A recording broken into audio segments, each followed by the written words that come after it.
Former Prime Minister Imran Khan, who has been unjustly incarcerated now for 273 days, spoke with members of the media after the hearing of one of the many politically motivated fraudulent cases against him. Through the reporters present that at the hearing inside the makeshift courtroom at Adiala jail, Mr. Khan urged the judges who have been assigned the hearings of his cases to deliver their verdict promptly rather than unfairly delaying the trials. He reiterated that all cases against him are false, baseless, and fabricated. Addressing the Chief Justice Ghazi Faiz Issa, he reminded him of his bias against PTI, his role in taking away a level playing field from the party during the February elections, and also how the top judge of the country has violated fundamental human rights during the events of May 9, 2023, for which hearing of PTI's petition has been pending since May 25, 2023. Mr. Khan added that, quote, "The decisions of the Supreme Court have once again revived the doctrine of necessity," unquote.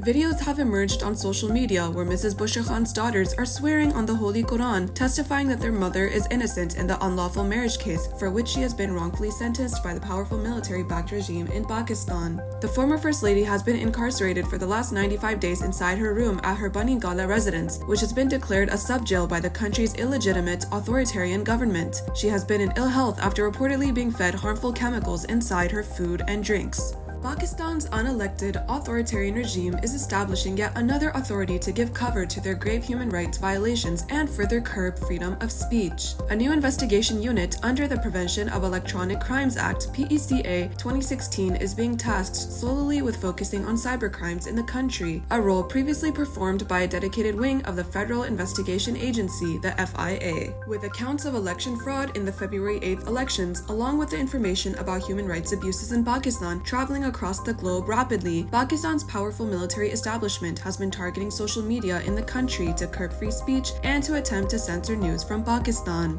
Canadian police arrested and charged 3 Indian men with the murder of Sikh separatist leader Hardeep Singh Nijjar last year and said they were probing whether the men had ties to the Indian government. Nijjar, 45, was shot dead in June outside a Sikh temple in Surrey, a Vancouver suburb with a large Sikh population. A few months later, Canadian Prime Minister Justin Trudeau cited evidence of Indian government involvement, prompting a diplomatic crisis with New Delhi. Last week, the White House expressed concern about the reported role of the Indian intelligence service in assassination plots in Canada and the United States. Meanwhile, according to a report published in The Guardian last month, the Indian intelligence agency, RAW, is involved in the murder of 20 Sikhs in various parts of Pakistan. While the assassination campaign has been confirmed by Pakistan, the response by the military and the regime it has installed has been meager.